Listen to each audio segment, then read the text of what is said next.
নমস্কাৰ বন্ধুসকল, আজি আপোনালোকৰ বাবে লৈ আহিছোঁ লাচিত বৰফুকনৰ লগত সংগতি ৰাখি কিছুমান প্ৰশ্ন। গতিকে দেৰি নকৰাকৈ ভিডিঅ'টি আৰম্ভ কৰোঁ হওক।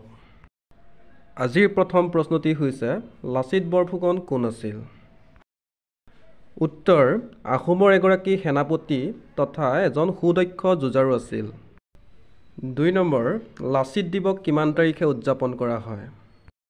উত্তৰ: ২৪ নৱেম্বৰ। ৩ নম্বৰ প্ৰশ্নটি হৈছে লাচিত বৰফুকনৰ পিতৃৰ নাম কি? উত্তৰ: মোমাই তামুলী বৰবৰুৱা। ৪ নম্বৰ প্ৰশ্নটি হ'ল লাচিত বৰফুকনৰ মাতৃৰ নাম কি আছিল? উত্তৰ: নাগেশ্বৰী আইদেউ। ৫ নম্বৰ, লাচিত বৰফুকনৰ জন্ম কিমান চনত হৈছিল অৰ্থাৎ কেতিয়া হৈছিল? উত্তৰ: ১৬২২ চনৰ ২৪ নৱেম্বৰ। ৬ নম্বৰ, লাচিত বৰফুকন পিতৃ মাতৃৰ কিমানতম সন্তান আছিল? উত্তৰ: সপ্তম। ৭ নম্বৰ, দেশতকৈ মোমাই ডাঙৰ নহয় বুলি কোনে কৈছিল? উত্তৰ: লাচিত বৰফুকন। ৮ নম্বৰ, লাচিতে দেশতকৈ মোমাই ডাঙৰ নহয় বুলি কৈ কাৰ শিৰচ্ছেদ কৰিছিল? উত্তৰ: মোমায়েকৰ। ৯ নম্বৰ, লাচিত কোন আহোম স্বৰ্গদেউৰ সেনাপতি আছিল? উত্তৰ: চক্ৰধ্বজ সিংহ।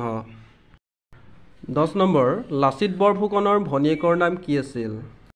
ইয়াৰ উত্তৰ হৈছে লাইচেং। ১১ নম্বৰ, মোমাই-কটা গড় ক'ত অৱস্থিত? উত্তৰ: গুৱাহাটীৰ পশ্চিম প্ৰান্তত।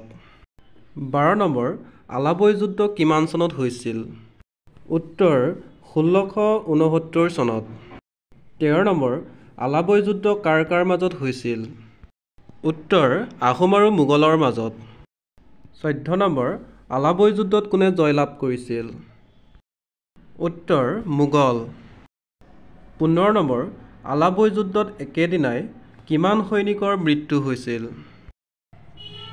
উত্তৰ: প্ৰায় ১০,০০০। ১৬ নম্বৰ, শৰাইঘাট যুদ্ধ কিমান চনত হৈছিল? উত্তৰ: ১৬৭১ চনত।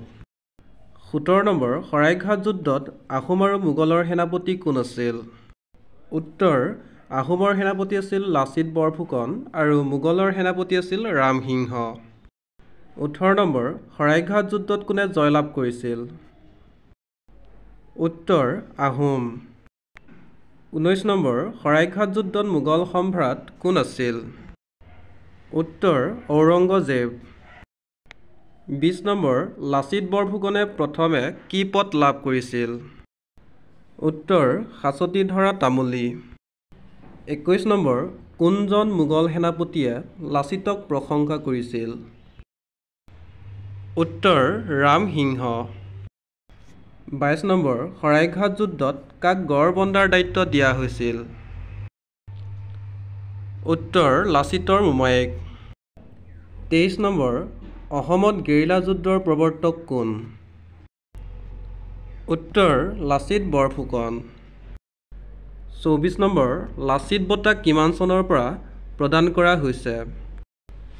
উত্তৰ: ১৯৮৭ চনৰ পৰা।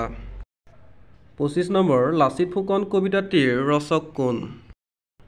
উত্তৰ: দেৱকান্ত বৰুৱা। ইয়াতে আপোনালোকৰ জ্ঞাতাৰ্থে লাচিত ফুকন কবিতাটিৰ এটা কবিতা ফাঁকি তুলি দিয়া হৈছে, সেয়া মই আপোনালোকক পঢ়ি দিছোঁ। লাচিত ফুকন মোৰ স্বদেশৰ বীৰ, দেশৰ কাৰণে তাহানি এদিন যাচিলা নিজৰ শিৰ। ২৬ নম্বৰ, লাচিত বৰফুকনৰ মৃত্যু কিমান চনত হৈছিল? উত্তৰ: ১৬৭২ চনৰ ২৫ এপ্ৰিল তাৰিখে। ২৭ নম্বৰ, লাচিত বৰফুকনৰ সমাধিস্থল ক'ত আছে? উত্তৰ: যোৰহাটৰ হোলোঙাপাৰত। ২৮ নম্বৰ, কোন আহোম স্বৰ্গদেৱে লাচিতৰ মৈদাম নিৰ্মাণ কৰিছিল? উত্তৰ: স্বৰ্গদেউ উদয়াদিত্য সিংহ। ২৯ নম্বৰ, আহোম স্বৰ্গদেউসকলৰ সমাধিস্থলক কি বুলি কোৱা হয়? উত্তৰ: মৈদাম। আজিৰ শেষৰ প্ৰশ্নটি হৈছে লাচিত বঁটা কাক প্ৰদান কৰা হয়? উত্তৰ: ক্ৰীড়াৰ ক্ষেত্ৰত পাৰদৰ্শিতা সম্পন্ন ব্যক্তিক প্ৰদান কৰা হয়।